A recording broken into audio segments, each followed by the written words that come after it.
Hello, welcome all of you. Today residential DAPS online classes will be started. Link by YouTube DAPS School Purnia. I am Pratibha Lal. I will teaches you Hindi in class to class 6. Okay. The lesson is बकरी दो गांव खा गई। ये इस chapter के हिंदी के अध्याय 2 को लेसन 2 को आज मैं तुम लोगों को समझाऊंगी। बकरी दो गांव खा गई, इसका शीर्षक का नाम है। अब ये सुनने में बहुत अच्छा लगता है ना, बकरी कैसे दो गांव खा गई। तो ये पूरा कहानी समझोगे, ठीक से ध्यानपूर्वक सुनोगे, इसको समझोगे, तब इसके बारे में समझ में आएगा कि कैसे ये हुआ। एक समय की बात है कि एक किसान जो था अपने खेत में काम कर रहा था। उधर से बादशाह अकबर का नाम तो सब जानते हो, बादशाह अकबर का नाम है ना। तो वो उधर से गुजर रहे थे, चूंकि बहुत दूर से वो लड़ाई कर आ रहे थे, तो वो बहुत थके हुए थे। थक कर वो खेत में बैठे किसान के पास आए और बोले, मुझे बहुत जोर से प्यास लगी है, मुझे गन्ने की रस पिला दो। किसान ने बोला ठीक है, हम अभी पिलाते हैं। तुरंत किसान गया, लोटे में 1 लोटा भर के गन्ने का रस लेके आया और उनको बादशाह को दिया कि लीजिए आप पी लीजिए। बादशाह उस गन्ने को रस को पिए, उनको बड़ा अच्छा लगा। बोले वाह, तो बहुत ही अच्छा था, कितने गन्ने का रस तुमने निकाल के दिया था हमको इतने जल्दी में। तो वो किसान बोला कि सर ये तो बादशाह एक ही गन्ने का रस था। बोला रे, एक गन्ने में इतना ज्यादा रस, एक गन्ने में इतना ज्यादा रस निकला, तो 1 लोटा भर के। तो बोला वो कि बादशाह सर कि ये जो है हमारे महाराज अकबर, बादशाह अकबर की नीयत है, जिसकी जैसे वह जितना उनकी नीयत अच्छी, ये उतना ज्यादा देता है। बादशाह को ये चीज बड़ा आश्चर्य लगा सुन के, इसमें बादशाह की नीयत कहाँ से चली आई। ठीक है, उसके बाद फिर वो बादशाह पूछे कि तुमको लगान कितना इसमें देना पड़ता है गन्ने की खेती में। बोला मात्र 25 पैसे। तो बादशाह बोला एक गन्ने में इतना रस और लगान देना पड़ता है मात्र 25 पैसे। अच्छा ठीक है, जब मैं आगरा जाऊंगा तो लगान की जो है दर वो मैं बढ़ा दूंगा। ऐसा मन में सोचे अकबर बादशाह। थोड़ी देर आराम करने के बाद वो फिर किसान से बोले कि ठीक है, अब मैं यहाँ से चलूँगा, ऐसा करो हमको 1 लोटा तुम गन्ने की रस पिला दो। किसान जल्दी से लोटा लेके गया खेत में। 1 गन्ने का रस गारा, रस थोड़ा सा निकला, फिर दूसरे गन्ने का गारा, फिर थोड़ा ही सा निकला, फिर तीसरा, चौथा, से 4-5 वो गन्ना उखाड़ कर खेत से उसका रस निकाला, लेकिन लोटा उसका नहीं भरा।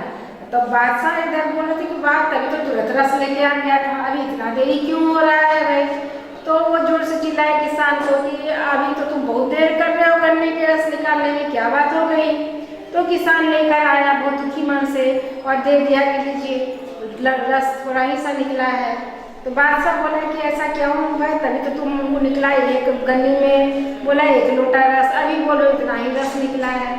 तब वो किसान बोलता है कि महाराज, जैसी अकबर, बादशाह अकबर की नीयत, बादशाह की जैसी नीयत, अगर उनकी नीयत अच्छी होगी तो रस निकलता, अगर उनका नीयत में खोट आ गया होगा तो रस हमारा नहीं निकल रहा है। तो बादशाह को तो ऐसा लगा जैसे आसमान से गिरे खजूर पर अटके वो वाला।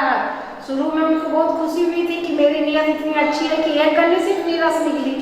उसके बाद क्या हो गया, अरे इतना कम, मतलब मेरे नियत में, मेरे नेचर में कोई खराबी आ गई, कितना ही रस निकला ये कह रहा है। तब बादशाह बोलता है उससे, आखिर बताओ इसमें बादशाह अकबर का क्या दोष, उनकी नीयत कैसे क्या हो। तो वो पूरा किसान समझाता है कि अगर उनका सोच अच्छा होगा तो उपज बढ़ेगी, हर चीज में बरकत होगा, और अगर उनकी नीयत में खराबी होगी, नीयत उनका सही नहीं होगा, तो क्या होता है कि किसी चीज़ की बरकत नहीं हो पाती, उनकी निरंकुश स्वभाव कारण जनता जो है अच्छा से ग्रोथ नहीं कर पाती, उनकी बरकत नहीं हो पाती है। इसी कारण जो होता है कि हम हर बात में बोलते हैं उनकी नीयत। तब इस पर वो व्यक्ति, जो आदमी था, बादशाह जो थे, उस किसान को बोले तुम जानते हो हम कौन है। तो किसान बोला नहीं साहब, हम तो नहीं जानते हैं। बोला मैं ही बादशाह अकबर हूँ। अब किसान गिड़गिड़ाने लगा कि महाराज हमको माफ़ कीजिए, मैं आपको नहीं पहचानता था कि आप ही अकबर हैं। मुझसे जो गलती हुई, मेरे जो भूल चुके हैं उसको माफ़ कीजिए। तब अकबर बादशाह बोले कि नहीं, इसमें माफ़ी मांगने की कोई बात नहीं, तुमने मेरी आंखें खोल दी, तुम मुझे उच्च सच से अवगत कराया जिससे मेरा इतना जो विद्वान दरबारी है किसी ने मुझको अवगत नहीं कराया। तुम कभी आगरा आना, मैं तुमको उपहार के स्वरूप कुछ दूंगा। और एक पीपल के पत्ते पर उन्होंने लिख दिया कि मैं तुम्हें आगरा 2 गांव उपहार के रूप में दूंगा। और उसको कहे कि ये पीपल का जो पत्ता है इसको अपने पास रखना और आगरा तुम इसको लेके आना। उस पीपल के पत्ते पर लिखा था 2 गांव उपहार में दूंगा। इसके बाद बादशाह अकबर वहां से चले गए। किसान उस पत्ते को किनारे में रख दिया और अपना खेती बाड़ी में लग गया। थोड़ी देर बाद किसान की बकरी आई, उस पत्ते को खा गई। एकाएक जब किसान को उसका ध्यान आया उस पत्ते का, तो किसान क्या क्या दौड़ गया देखने उस जगह पे कि पत्ता है कि नहीं है। जैसे ही किसान वहां पे पहुंचा, देखता है कि पत्ता तो नहीं है। बस वो बहुत फूट फूट कर रोने लगा कि हाय क्या हो गया, क्या हो गया, हाय बकरी तुम तो 2 गांव खा गई। मतलब उसमें तो 2 लिखा हुआ था, वो 2 गांव खा गई। चिल्ला चिल्ला कर वो रोने लगा। फिर वो आगरा पहुंचा। बादशाह को कैसे पहचानेंगे, तब भी वो आगरा गया। वहाँ जाकर बादशाह के यहाँ दरबार में पहुँचा, वहाँ हाजिरी लगाई अपनी। और अकबर जब पूछे कि भाई तुम्हारी क्या समस्या है, तो वो फुट फुट कर रोने लगा। किसान और चिल्ला कर लगा कि हाय बादशाह बकरी 2 गांव खा गई, हाय बादशाह बकरी 2 गांव खा गई। अकबर जी को बादशाह अकबर को बड़ा आश्चर्य हुआ कि ये क्या बात हो गया, बकरी कैसे गांव खा सकती है, वो भी 2 गांव। तो वो बोला कि भाई बात क्या है, तुमको सही से समझाओ, कैसे बकरी 2 गांव खा गई। तब वो किसान उस चीज को पूरा विस्तार से बतलाता है कि ऐसे ऐसे जो था उस पत्ते पर लिखा हुआ था, उसको लेके हमको आपके पास आना था। अब तो आप हमको देंगे नहीं उपहार, मेरा जो 2 गांव उसमें उसको खा गई बकरी, इसीलिए मैं कह रहा हूँ कि वो 2 गांव खा गई। उसकी जो सज्जनता और उसमें जो शुद्धता थी, उस किसान के अंदर जो मौजूद थी शुद्धता और सज्जनता, इसको देख के बादशाह अकबर अंतर से बहुत ही ज़्यादा प्रसन्न हुए और उस किसान को पुनः उन्होंने एक कागज में लिख के दिया, आप तुमको मैं फिर से 2 गांव दे रहा हूँ। और देते हुए उसको कहे किसान को कि आज की बार इसको ठीक से रखना, कहीं बकरी को नहीं खिला देना कि 2 गांव फिर बकरी खा जाए। और पूरे दरबारी और बादशाह पर सबको ठहाका लगाकर हंसने लगे। इस लेसन में पूरा यही है, बकरी 2 गांव खा गई, इसका यही है बकरी कैसे 2 गांव खा गई। ये जो है कहानी ये किसके द्वारा लिखा गया है, हरिकृष्ण देवसरे के द्वारा। इसके रचयिता कौन है, हरिकृष्ण देवसरे। इनका जो ये कहानी जो लिखना है, इनके पीछे इनका क्या मकसद है, इनके पीछे इनका ये मकसद है, अगर राजा समझदार हो, विद्वान हो, सामने वाले समझने वाला हो, तो उसका जो देश है वो प्रगति करता है, उन्नति करता है। उसके जो भी जनता है उसके देश में वो अत्यधिक प्रसन्न होते हैं और देश अपने जो उनके जो राष्ट्र है उसकी उन्नति में वो उतने ज़्यादा सहायक होते हैं, अग्रसर होते हैं।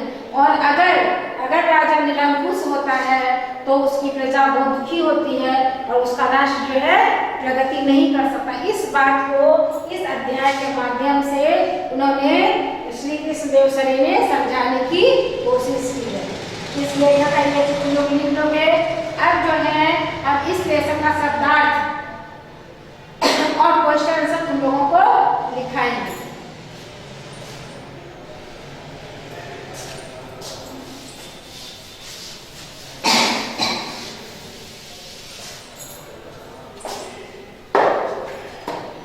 जो भी चीज लिखाएंगे शब्दार्थ और क्वेश्चन को अच्छा से सब कोई कॉपी में लिख लोगे।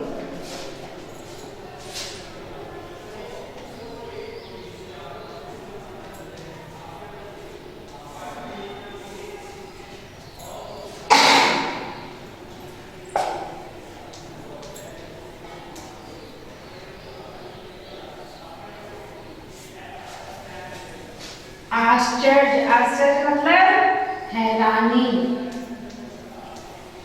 सरप्राइज हो जाना है ना, हैरान हो जाना, सरप्राइज हो जाना, ये हो गया आश्चर्य का मतलब। लोटा,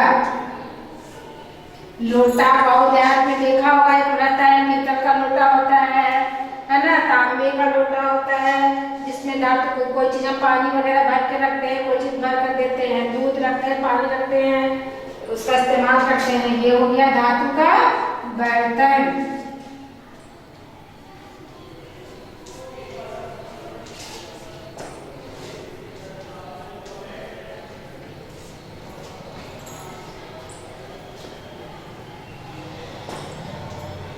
नियत, नियत मतलब नेचर, तुम्हारा स्वभाव कैसा है ना। नेचर को नियत करते किस तरह का तुम अपनी इच्छा रखते हो अंदर से, है ना। कोई भी चीज को करते हो तो तुम्हारे मन में किस तरह का इच्छा उत्पन्न होता है, तुम्हारे मन में क्या शुद्धता आती है अशुद्धता आती है, वो हम लोग नियत करते। तुम्हारा मतलब इरादा क्या है, नेचर तुम्हारी इच्छा या इरादा, सही इसका मीनिंग हो गया ये नियत।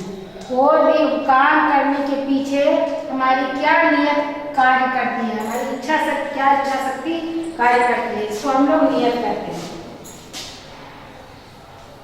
लगान, टैक्स, टैक्सेस जो दिए जाते हैं, सरकार टैक्स वसूल करती है। पहले पुराने जमाने में क्या होता था, बादशाह लोग टैक्स लेते थे, है ना, हर तरह का टैक्स होता था, उसको टैक्स को हम लोग लगान करते हैं।